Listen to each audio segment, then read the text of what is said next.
Eso. Estimada docente, muy buenas noches. Somos los alumnos del curso de Filosofía del Derecho, sección 40878.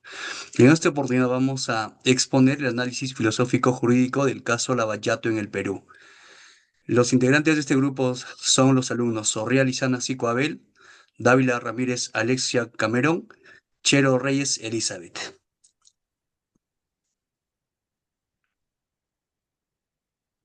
Bien, podemos visualizar el contenido de la exposición y el trabajo encomendado. La reseña del contexto del caso Lavallato en Perú.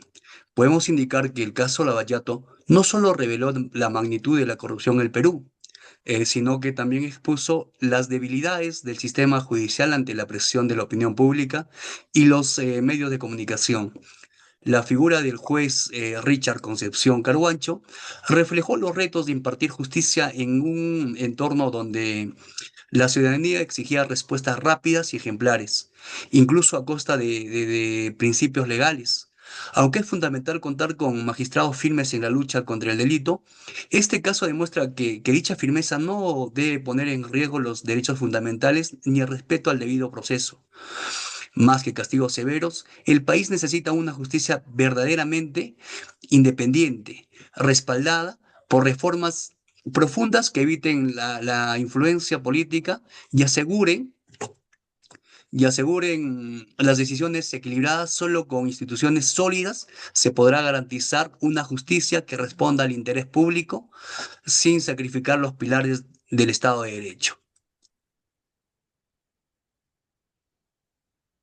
En resumen del caso de Lavallato en el Perú, podemos indicar que algunas decisiones y procedimientos dentro del caso sí han sido cuestionados o incluso declarados inconstitucionales por ciertos tribunales o instancias judiciales, especialmente debido a lo que se refiere al uso excesivo de la prisión preventiva, toda vez que en el caso Lavallato uno de los aspectos más cuestionados fue la aplicación sistemática de la prisión preventiva a figuras públicas sin una sentencia firme.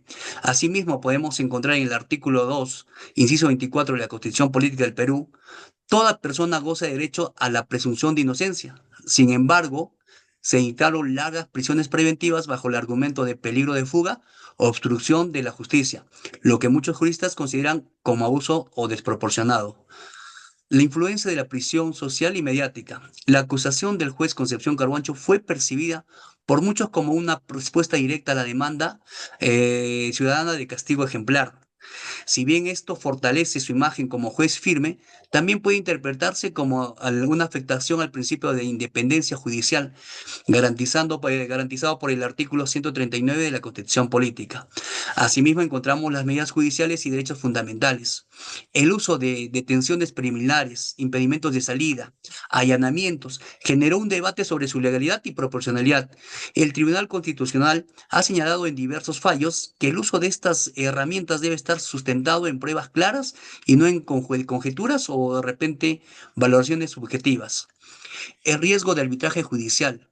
En ausencia de reglas claras o criterios uniformes, el proceso judicial puede caer en la arbitrariedad, donde el poder del juez se sobrepone a los límites normativos.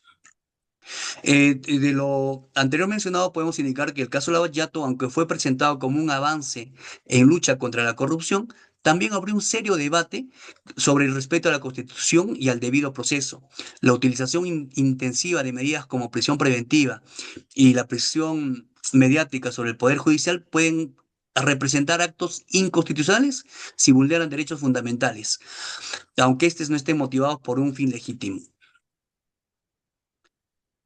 El positivismo excluyente de Hans Kelsen y el caso Lavallato.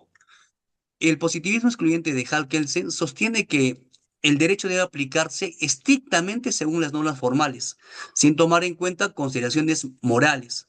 Y en el caso Lavallato, esta postura se refleja en la aplicación rigurosa de las normas procesales por parte del juez Concepción Carhuancho, especialmente en decisiones como la prisión preventiva. Aunque estas decisiones fueron válidas legalmente, fueron cuestionadas desde una perspectiva moral y social por mantener detenidos sin condena. En contextos como el nuestro, como el peruano, donde las leyes pueden tener un origen político o presentar deficiencias técnicas, esta aplicación estricta puede legitimar injusticias. Pasamos al positivismo incluyente de Hartz y el caso Lavallato. El positivismo incluyente de Hartz propone que el derecho debe integrar principios morales siempre que estos sean reconocidos por la comunidad jurídica, lo que permite un enfoque más humano y sensible a la realidad social. En el caso Lavallato, las decisiones del juez Concepción Carhuancho reflejan esta perspectiva al considerar tanto aspectos legales como impacto social y políticos de la corrupción. El positivismo crítico de Ferragoli y el caso Lavallato.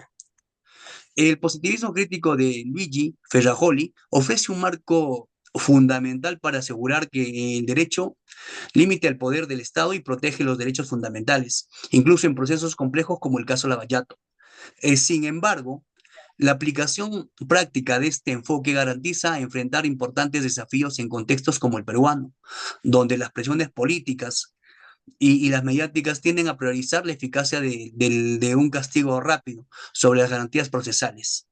Muchas gracias. Voy a dar pase a mi compañera Elizabeth para que continúe con la exposición.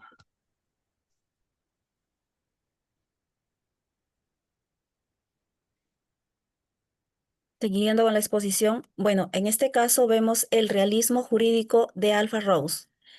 Como esto tenemos, el realismo jurídico de Alpha Rose sostiene que el derecho no se limita al texto de la que el derecho no se limita, ya que la ley, sino que se concreta en las decisiones reales adaptadas por los jueces. En este caso, sobre el abajato, se evidencia cómo es que los factores políticos, mediante lo que pueden influir en la resolución judiciales, en este caso como la prolongación de las presiones preventivas, desde la perspectiva de Rose, nos habla que en ello demuestra la necesidad que garantiza en la incapacidad judicial y el respeto a los derechos fundamentales dentro del sistema de justicia.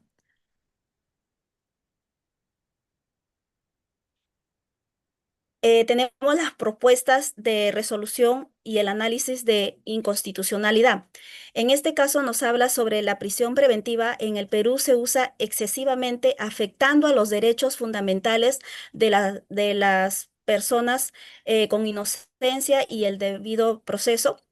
Como otro punto tenemos el caso del abajato evidenció el uso de proporcionando, prolongando estas medidas generando injusticias, desconfianza en el cuestión del sistema.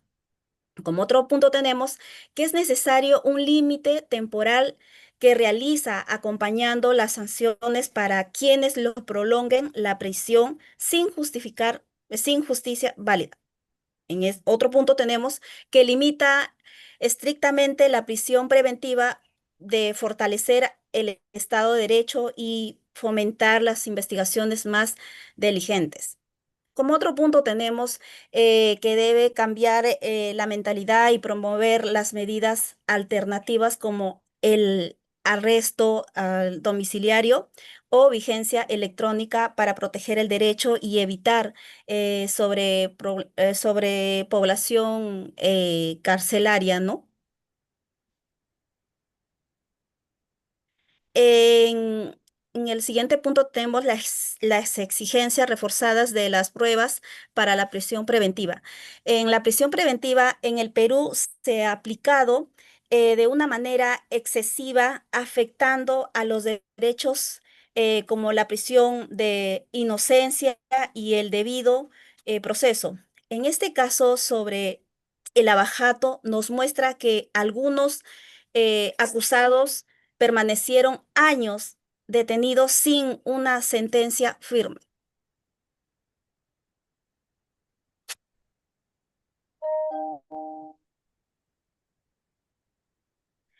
En la aplicación prioritaria de las medidas cautelares. Perdón. Le paso a mi compañera Dávila, que va a hablar. Continuando con la exposición, aplicación prioritaria de medidas cautelares alternativas. La información expuesta evidencia que la prisión preventiva en el Perú ha sido utilizada de forma desproporcionada, motivada más por la presión social y la política que por una evaluación jurídica rigurosa. Esta práctica no solo vulnera derechos fundamentales como la presunción de inocencia, sino que también contribuye al colapso del sistema penitenciario. En contraste, las medidas cautelares alternativas ofrecen soluciones eficaces que garantizan la presencia del imputado en el proceso sin recurrir al encierro injustificado.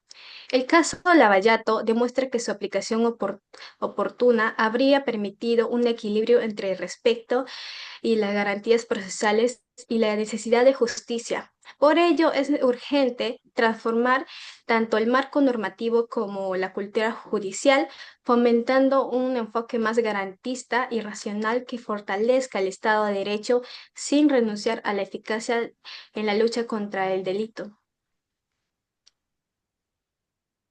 Conclusiones. En el caso de Lavallato, revela que la justicia en el Perú, opera en el cruce constante entre la ley formal y las presiones sociales y políticas. La actuación judicial combina varias corrientes teóricas, positivismos excluyentes e incluyentes, garantismos y realismo jurídico, adaptándose al contexto, lo que puede ser una fortaleza si hay equilibrio, pero un riesgo sin falta de control. Afectando garantías fundamentales, combatir la corrupción no debe implicar sacrificar derechos ni el debido proceso, pues eso debilita el Estado de Derecho. La justicia debe basarse en un marco jurídico sólido, independientemente y firme, y no en la opinión pública o coyunturas mediáticas. El desafío central es formar jueces preparados y conscientes, capaces de aplicar la ley respetando principios constitucionales, incluso ante las presiones sociales, para evitar caer en extremos de formalismos rígidos o arbitrariedad social. Recomendaciones para fortalecer la justicia del Perú. La consolidación de un Estado de Derecho sólido y confiable en el Perú requiere reformas estructurales que vayan más allá del cumplimiento formal de la ley. Es esencial invertir en capacitación integral de jueces y fiscales para que puedan equilibrar la legalidad con la justicia material, especialmente en contextos de alta presión social. Asimismo, es urgente reformar el uso de la prisión preventiva, asegurando límites temporales, mayor eficiencia probatoria y control independiente para evitar abusos. La transparencia, la rendición de cuentas y la protección afectiva de la independencia judicial son pilares fundamentales para enfrentar tanto el formalismo excesivo como el populismo punitivo. Solo mediante estas acciones se podrá recuperar la legitimidad del sistema judicial y garantizar las decisiones judiciales justas, imparciales y fundamentales. Muchas gracias. Muchas gracias, maestra. Hemos concluido con nuestra participación.